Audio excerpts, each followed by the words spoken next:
Alright guys, so I'm doing a follow-up video, not really a follow-up video, but kind of just an update video on the green truck, the 71, the frame swap or body swap project.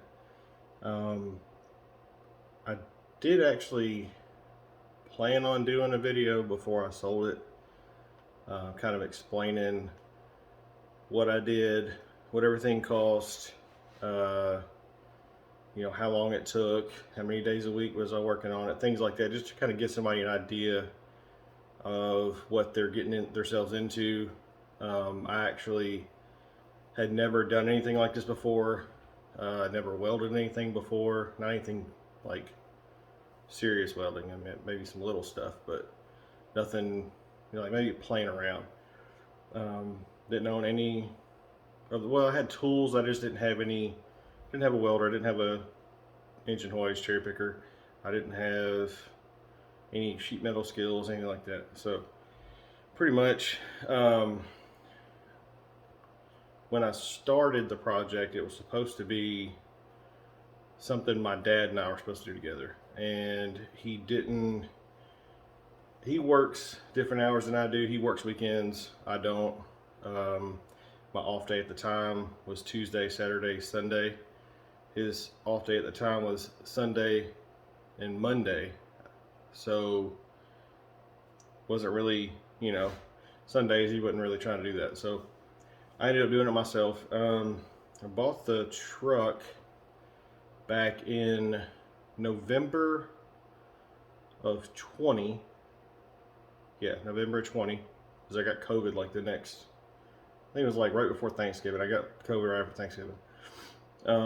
I bought it. I got it for, I kind of did some horse trading with a gun. So $1,700 plus an AR that I didn't have any money in, really. I mean, it was basic. It didn't have anything on it.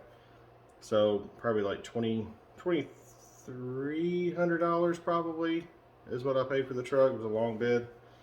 I had a 390 and blah, blah, blah, didn't run. And then the car I got from a guy not running for $400, and then I had to buy a key for another $200 or $250, so $650 I guess, and then a fuel pump, so $700 I guess, and the car was running and driving.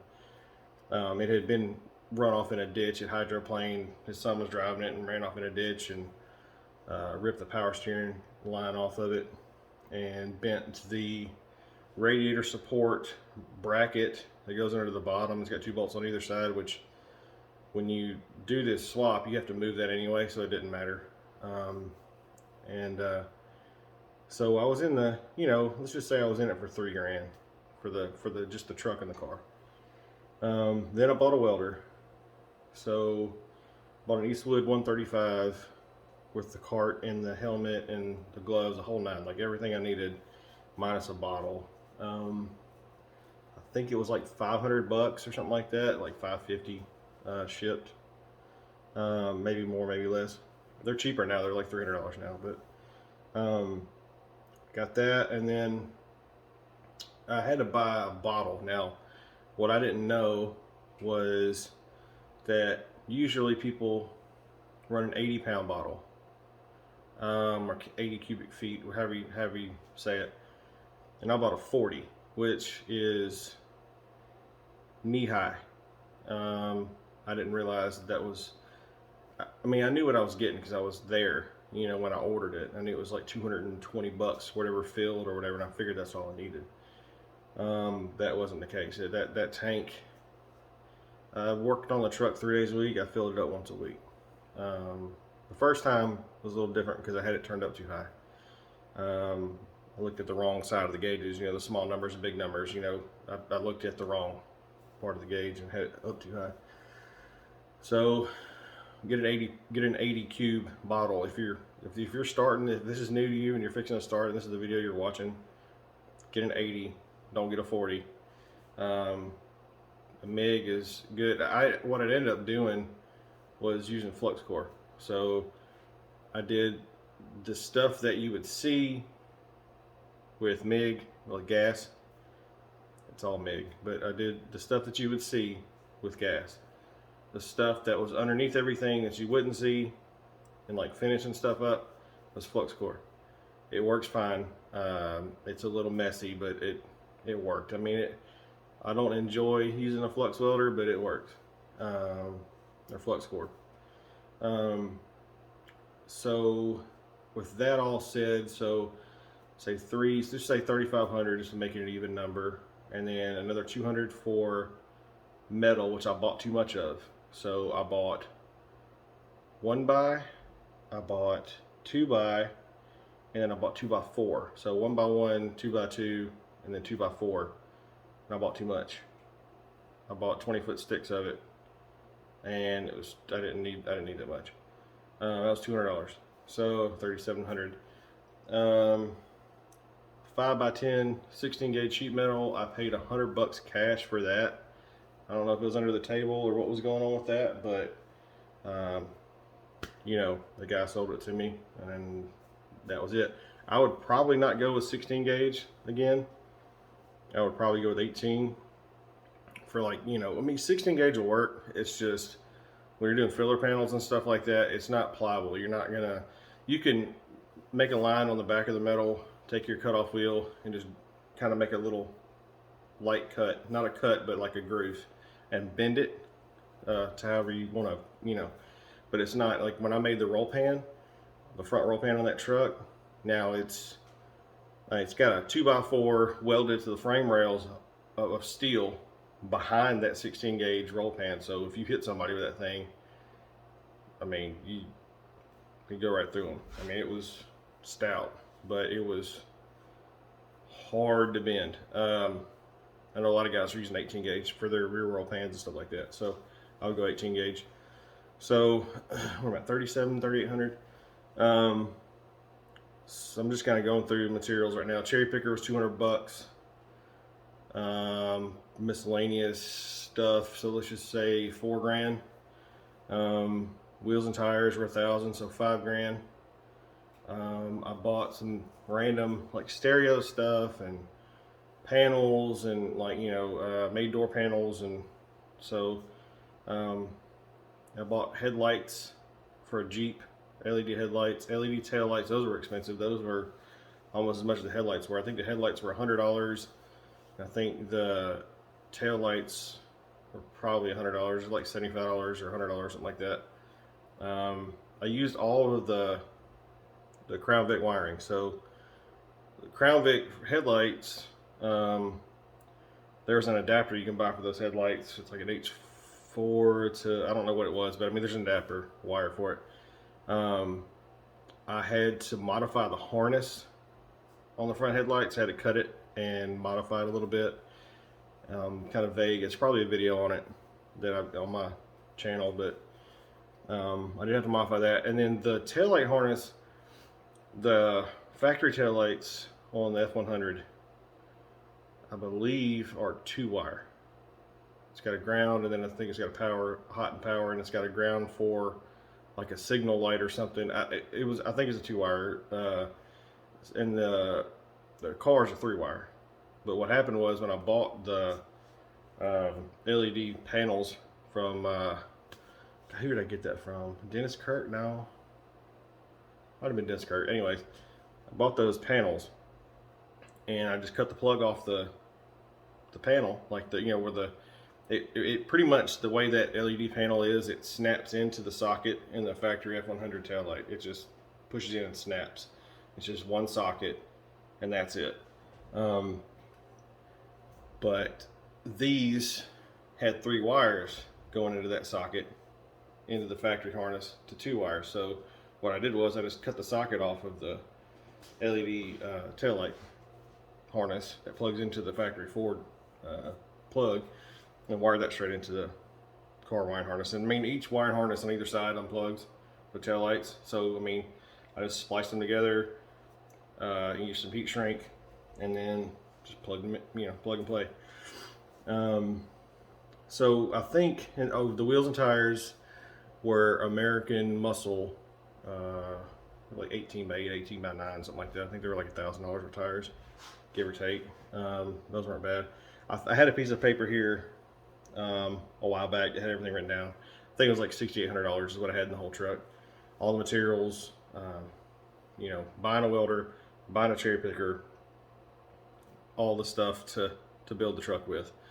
And I don't think I counted all the cutoff wheels. You're going to need a lot of those. So just, if you can buy in bulk, buy in bulk, because you're going to need a lot of cutoff wheels, a lot of Sawzall blades, flapper wheels to smooth out stuff, like especially when you're using flux. And it was about $200 to have the windshield reinstalled, so that's another cost. So I would say between $6,000 and $7,000. You probably get it done if you can find a deal on a car, stuff like that. I got a long bed because you can't find a short bed cheap. That long bed, you're not gonna find one cheaper than probably $2,500. I did sell the motor and trans for $400, so I made money back on that. And then I sold the wheels and tires for $100. And let's see, scrap metal for the frame and the rest of the body panels and stuff like that, about $160.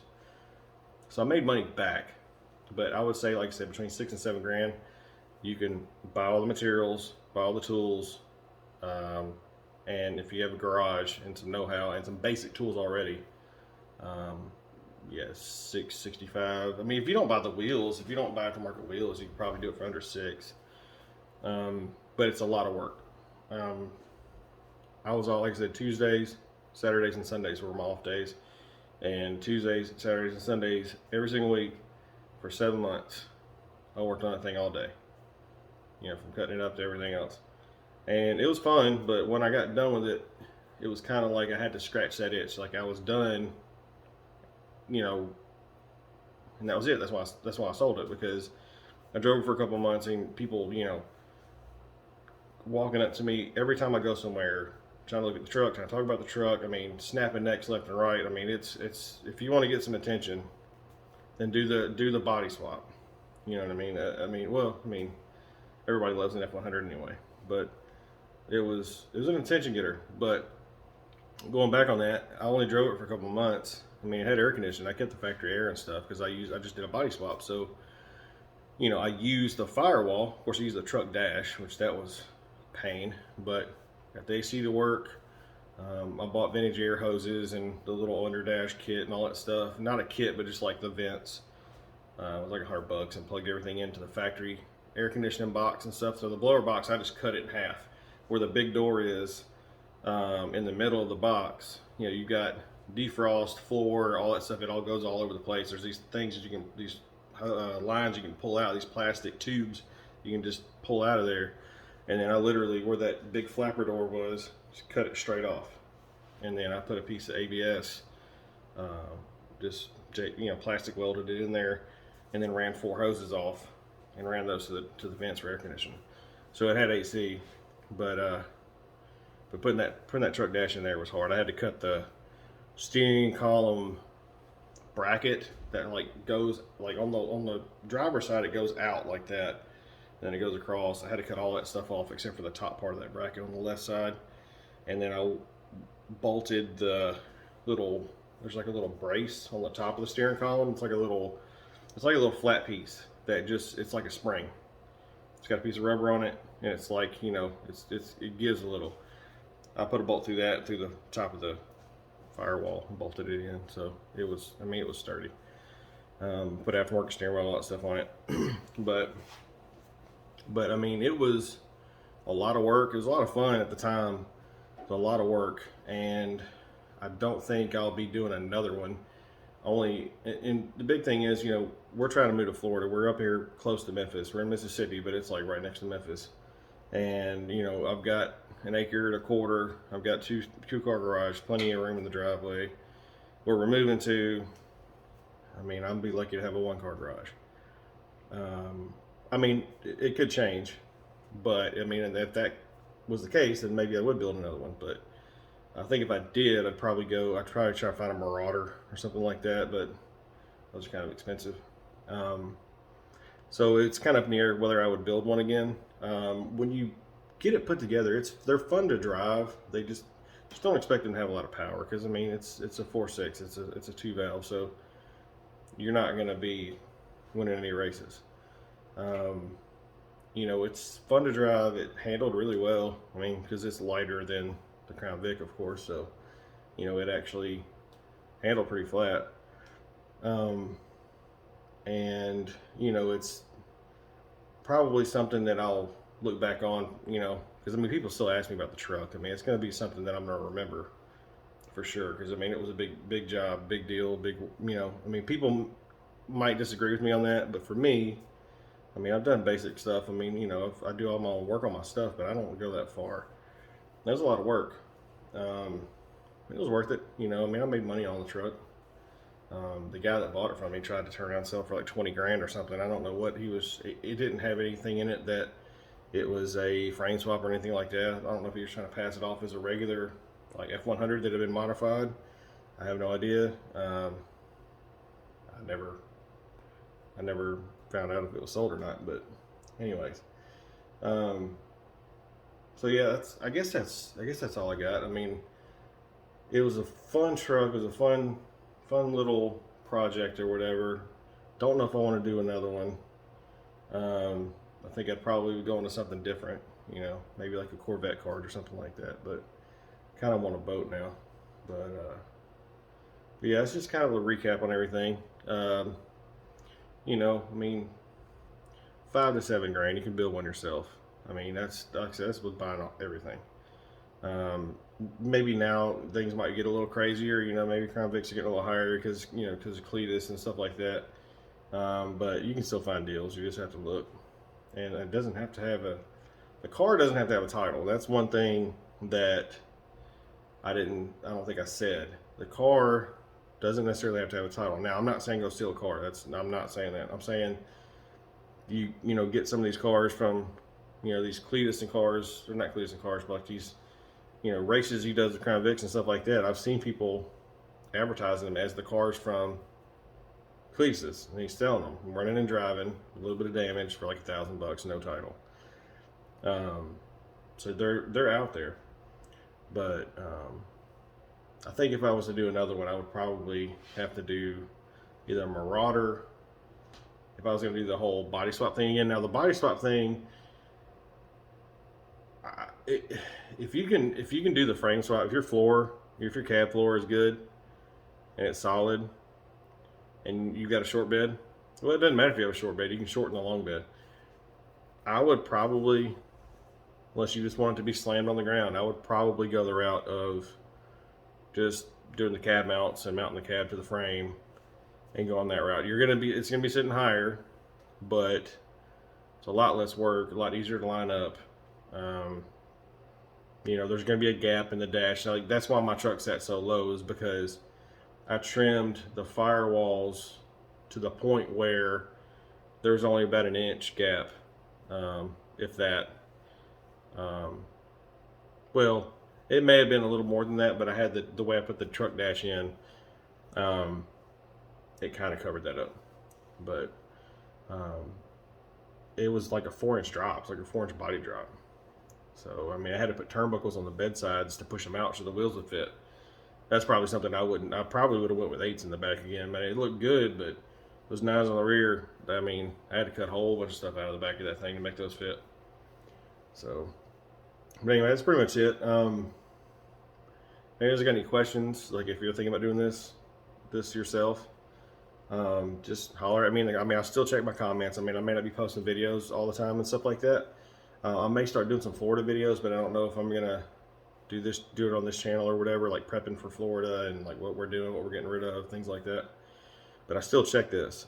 I'm on YouTube every day, you know, watching videos. I still check my alerts and stuff like that. So if you're gonna do this, if you're thinking about doing this, and you need, you know, you got some questions or anything like that, just holler at me in the comments, and you know, I'll answer them the best I can. I mean, I'd love to help somebody else if they're going through this. I mean, it's not bad. It's a lot of things that you feel overwhelmed, and like if you've never done it before, you'll feel overwhelmed. But if you just stay calm and don't work when you're like exhausted, because that's when you make mistakes. Like if you've been working 12 hours on that truck and you're tired and you're like freaking out, stop working on the truck, go inside, chill out.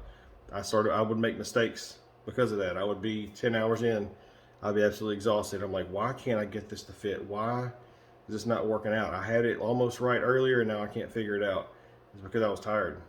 So take that into consideration. Don't, if you're really tired, just chill. I mean, you don't, it's not, it doesn't have to be put together so you can go to work tomorrow. I mean, it's a project. It's something that you tinker with. You want it done right. You know, just take your time and don't work angry. Don't work tired. You know, when you get angry, you get tired. It's time to put it up for the day and relax. But yeah, just get any questions, holler at me.